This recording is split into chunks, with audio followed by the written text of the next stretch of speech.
നേപ്പാൾ മിന്നൽ പ്രളയത്തിൽ മരണസംഖ്യ ഉയരുകയാണ്. ദുരന്തമേഖലകളിൽ നിന്ന് ഇതുവരെ 389 മൃതദേഹങ്ങൾ കണ്ടെടുത്തെന്ന് Nepal police.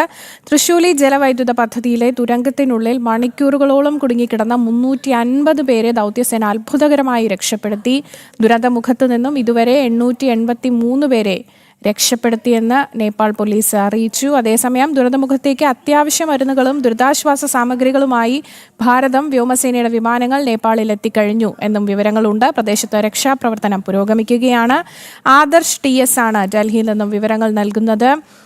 Adarsh, good morning. എന്തായാലും ഈ മരണസംഖ്യ ഇങ്ങനെ ഉയരുന്നത് ഒരു ആശങ്കയും വർദ്ധിക്കുന്ന ഒരു കാര്യങ്ങളാണെങ്കിൽ പോലും ഇപ്പോൾ പ്രതിരോധ പ്രവർത്തനങ്ങളൊക്കെ ഏത് രീതിയിലാണ് പുരോഗമിക്കുന്നത്? എന്താണ് നൽകാൻ കഴിയുന്ന ഏറ്റവും പുതിയ വിവരം?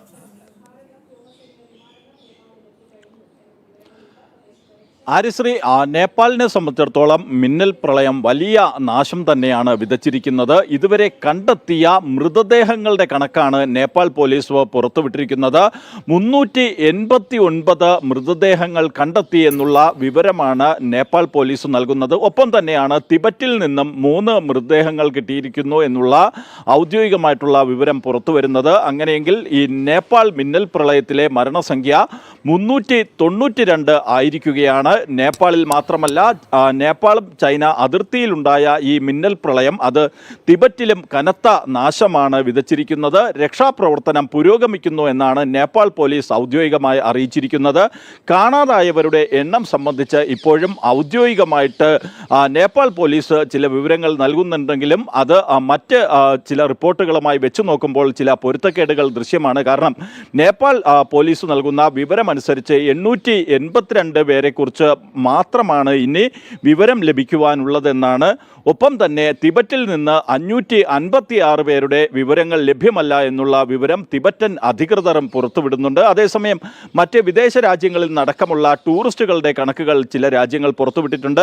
ഭാരതവും ഏകദേശം 280 മുകളിൽ ഉള്ള ടൂറിസ്റ്റുകൾ നേപ്പാളിലുണ്ട്. അതുമല്ലെങ്കിൽ ഈ മിന്നൽ പ്രളയത്തിൽ അകപ്പെട്ടിരിക്കുന്നു എന്ന സംബന്ധിച്ചുള്ള കണക്കുകൾ പുറത്തുവിട്ടിരുന്നു. അമേരിക്കയും കാനഡയും ന്യൂസിലാൻഡും ഓസ്ട്രേലിയയും അടക്കമുള്ള രാജ്യങ്ങൾ ഇത്തരത്തിൽ ചില കണക്കുകൾ പുറത്തുവിട്ടിട്ടുണ്ട്.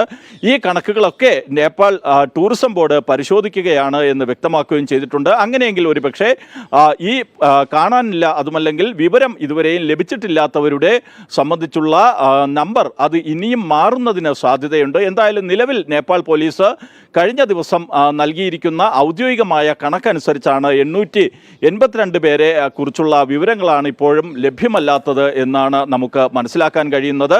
അതേസമയം നേപ്പാൾ പോലീസ് തന്നെ ഇത് സംബന്ധിച്ചുള്ള വിവരശേഖരണം ഇപ്പോഴും നടക്കുകയാണ് എന്ന് വ്യക്തമാക്കിയിട്ടുണ്ട്. നേപ്പാൾ ടൂറിസം ബോർഡും ഇത് സംബന്ധിച്ചുള്ള ഔദ്യോഗികമായിട്ടുള്ള വിവരശേഖരണം കാണാതായ മലയാളികൾക്കായുള്ള തിരച്ചിൽ അത് ഏത് രീതിയിലാണ് പുരോഗമിക്കുന്നത്? നിലവിലെ അതിനെ സംബന്ധിച്ച വിവരങ്ങൾ കൂടി ഒന്ന് പറയാമോ? ആര്യശ്രീ, ഭാരതത്തിൽ നിന്നുള്ളവർ അതിൽ തമിഴ്നാട്ടിൽ നിന്നുള്ളവരുണ്ട്, പശ്ചിമ ബംഗാളിൽ നിന്നുള്ളവരുണ്ട്, കേരളത്തിൽ നിന്നുള്ള 33 പേർ അടക്കമുണ്ട്. ഇതിൽ കേരളത്തിൽ നിന്നുള്ള 33 പേർക്ക് അവർക്ക് ഭാരതീയ അധികൃതരുമായി ബന്ധപ്പെടാൻ കഴിഞ്ഞു എന്ന തരത്തിലുള്ള ചില വിവരങ്ങൾ പുറത്തു വരുന്നുണ്ട്. തമിഴ്നാട്ടിൽ നിന്നുള്ളവരെ അവരുടെ രക്ഷാപ്രവർത്തനവും മറ്റും ഏകോപിപ്പിക്കുന്നതിനായി തമിഴ്നാട്ടിൽ നിന്നുള്ള 2 മന്ത്രിമാർ ഡൽഹിയിൽ എത്തിയിട്ടുണ്ട്. അവർ വിദേശകാര്യ മന്ത്രാലയവുമായി ഈ രക്ഷാപ്രവർത്തനം ഏകോപിപ്പിക്കുന്നതിനുള്ള നടപടികളാണ് സ്വീകരിക്കുന്നത്. പശ്ചിമ ബംഗാളിൽ നിന്നുള്ളവർക്ക് അവരുടെ ഈ രക്ഷാപ്രവർത്തനം സംബന്ധിച്ചുള്ള വിവരങ്ങൾ മുഖ്യമന്ത്രി സുവേന്ദു അധികാരി തന്നെയാണ് കഴിഞ്ഞ ദിവസം പുറത്തുവിട്ടത്. ഒപ്പം തന്നെ വിദേശകാര്യ മന്ത്രാലയവുമായി ഇത് സംബന്ധിച്ചുള്ള വിവരങ്ങൾ അദ്ദേഹം പങ്കുവയ്ക്കുകയും വിദേശകാര്യ മന്ത്രാലയം നൽകിയ വിവരങ്ങൾ അദ്ദേഹം ഈ പശ്ചിമ ബംഗാളിൽ നിന്ന് നേപ്പാളിലേക്ക് പോയ വിനോദസഞ്ചാരികളുടെ കുടുംബങ്ങളെ അറിയിക്കുകയും ചെയ്തു. കേരളത്തിലാകട്ടെ നോർക്കയുടെ നേതൃത്വത്തിൽ ഈ രക്ഷാപ്രവർത്തനവും ഇവരുടെ മടങ്ങിവരവും സംബന്ധിച്ചുള്ള കാര്യങ്ങൾ ഏകോപിപ്പിക്കുന്നതിനായിട്ടുള്ള നടപടികൾ സംസ്ഥാന സർക്കാർ സ്വീകരിക്കുന്നുണ്ട്. നോർക്ക വിദേശകാര്യ മന്ത്രാലയവുമായി ബന്ധപ്പെട്ട ഏകോപനം നടത്തി ഇത് സംബന്ധിച്ചുള്ള പ്രവർത്തനങ്ങളുമായി മുന്നോട്ട് പോവുകയാണ്. വിദേശകാര്യ മന്ത്രാലയത്തിൻ്റെ ഭാഗത്ത് നിന്നാകട്ടെ കൃത്യമായിട്ടുള്ള ഇടപെടൽ ഉണ്ടാവുകയും നേപ്പാളിലും ചൈനയിലും എംബസികൾ 24 മണിക്കൂറും പ്രവർത്തന സജ്ജമാക്കിക്കൊണ്ട് കൺട്രോൾ റൂമുകൾ തുറന്നുകൊണ്ട് ഹെൽപ്പ് ലൈൻ നമ്പറുകൾ അടക്കം നൽകിക്കൊണ്ടുള്ള പ്രവർത്തനമാണ് മുന്നോട്ട് പോകുന്നത്. മാത്രമല്ല രക്ഷാപ്രവർത്തനത്തിന് അടിയന്തര ഇടപെടലുകൾ നടത്തുന്നതിന് NDRF ഉൾപ്പെടെ സന്നദ്ധമാണ്. വരികയാണ്. എപ്പോഴാണ് സർക്കാരിൻ്റെ ഭാഗത്തു നിന്ന് നിർദ്ദേശം ലഭിക്കുന്നത്? അപ്പോൾ NDRF ആവശ്യമെങ്കിൽ സൈന്യം ഉൾപ്പെടെ നേപ്പാളിൽ രക്ഷാപ്രവർത്തനത്തിന് സജ്ജമാണ് എന്നുള്ള വിവരങ്ങൾ വിദേശകാര്യ മന്ത്രാലയം നൽകുന്നു. മാത്രമല്ല വിദേശകാര്യ മന്ത്രാലയം വ്യക്തമാക്കിയിരിക്കുന്നത് നേപ്പാൾ ആവശ്യപ്പെടുന്ന എല്ലാ സഹായവും നൽകുമെന്നാണ്. ആര്യശ്രീ, ശരി, വ്യക്തമാണ്. എന്തായാലും ഭാരതം എല്ലാ സഹായങ്ങളും നൽകിക്കൊണ്ട് തന്നെ നിൽക്കുന്നു എന്ന് തന്നെയാണ് നമുക്ക് മനസ്സിലാക്കാൻ സാധിക്കുന്നത്. എന്തായാലും രക്ഷാപ്രവർത്തനം പുരോഗമിക്കുകയാണ്. ആദർശ് TS ആണ് വിവരങ്ങൾ നൽകിയത്.